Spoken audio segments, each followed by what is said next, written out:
Yo, what's up guys? So here's another episode of Custom Cards, episode 10. And instead of a new archetype, this is actually a continuation of the Yeti archetype. And they got two more monsters and two traps, as well as two spell cards. So let's get into the first one, which is a field spell which supports them all. And that's Himalayan Mountain. And it's a field spell for them. And then it reads, during either player's turn, you can banish all face-up Yeti monsters you control, and if you do, return them to your field during your next standby phase. So basically, all your Yetis become rescue rabbits. No, not rescue rabbits, what am I about? I mean, wind-up rabbits, or evil swarm thunderbirds, whichever way you want to think about it. And it also has another effect. If this card would be destroyed, you can destroy one Yeti monster on your field, or in your hand. So you'll notice the banish effect, it doesn't have any cost about targeting, so you can't actually, neither effect targets, so you can't, try and target a Yeti monster you would control to try and save it and then banish it to avoid its destruction. You can't use both effects at the same time so that you basically keep the card on the field for free. It doesn't work like that. It also has an effect once per turn.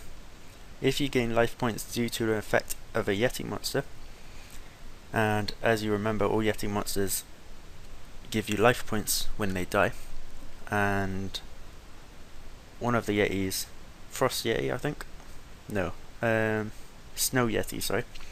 Snow Yeti also has another way to give you life points too. If you want to check out all the other Yetis, then I'll put a link for the first video in the description. So basically, once per turn, when you gain life points from a Yeti effect, you inflict the same damage to your opponent. So, a Yeti dies and gives you 1500 life points, they're going to take that much. So it's a nice little burn effect, but it's also mandatory, so whichever dies first, they're going to take that. And you can't pick and choose when you want to use it, but it's only once per turn, so it's not, they'll probably try and kill the weakest, the one what gives the least amount of life points first. But anyway, if this card is replaced by another field spell, you can special summon one big Yeti from your hand, deck or graveyard.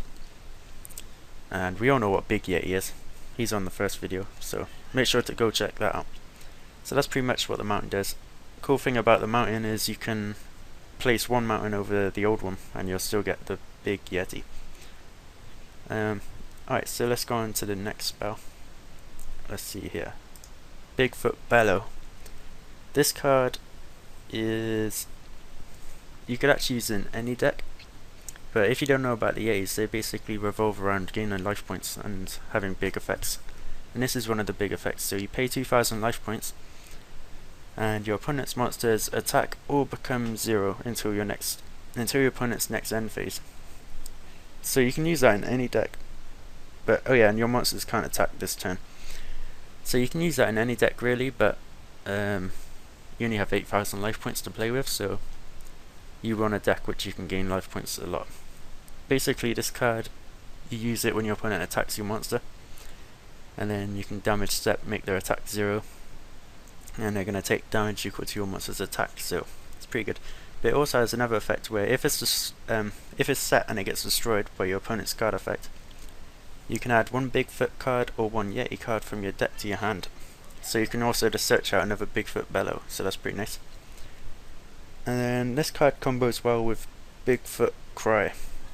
So the effect, you have to target a Yeti monster you control. So this one isn't generic, so you have to use this in your Yeti deck. But what else would you want to use it in anyway?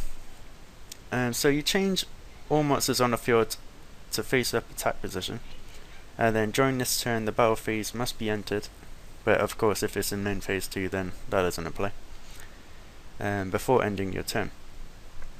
And during this turn's battle phase, if the turn player, during the turn's battle phase, the turn player has to attack with all monsters they control.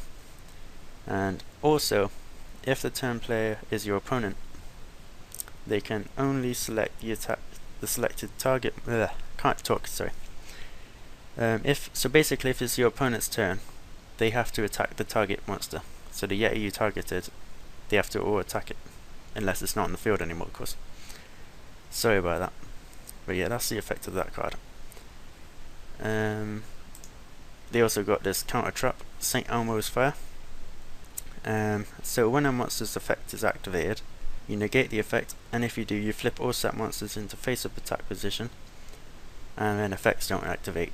Like, no cards. Basically, if they have an effect which activates when they get flipped face-up, then it won't activate at that time. So, and then you destroy all face-up machines on the field. So that's this added effect. So if your opponent's playing machines, then they're gonna have a bad time for that. And then you can only activate and resolve this card if you control a Himalayan Mountain. And then this card cannot be negated if you control a face-up Yeti monster or monsters. Alright, so let's go on to... So we only have the monsters left now. And the first one is Avalanche Yeti. So all the Yetis are water, level 4 and beast type. And this one has 1900 attack by 900 defense. And if you control this card, or if this card is in your graveyard, you can activate the effect, and the cost is to send one Yeti monster from your deck to your graveyard, and all Yeti monsters you control gain 500 attack until the end phase. And the cool thing about this is you can use it on your field or your graveyard, and it still works either way. So it's pretty nice, but you can only use the effect of, well, that effect of Avalanche Yeti once per turn. So there's no stacking there. And also, while it's on the field, all your Yeti monsters gain piercing damage. And if you don't know what that is, then it's basically, they still deal damage even if the opponent's monster is in defense mode. And then if this card is destroyed, you gain 900 life points. Standard effect for Yetis. And the final Yeti monster we have here is Foggy. So level 4 water beast like usual, and has 1600 by 1600 attack points. If this card is destroyed, you gain 2000 life points, and during either player's turn while this card is in your graveyard, you can pay 1500 life points, and your face-up Yeti monsters are unaffected by your opponent's spell and traps until the end phase. So it's basically like an infestation pandemic, except your spell and traps still affect your monsters. And then that effect of Foggy is once per turn, although you probably only need it once per turn anyway. So anyway, that's the conclusion of the Yeti archetype. We'll close this book, and then next time we'll have shackled beasts. So thanks for watching, and don't forget to check out the first part. And thanks for watching. I already said that. Oh well, bye.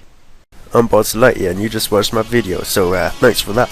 And you can sub if you want, but I'm not gonna force you.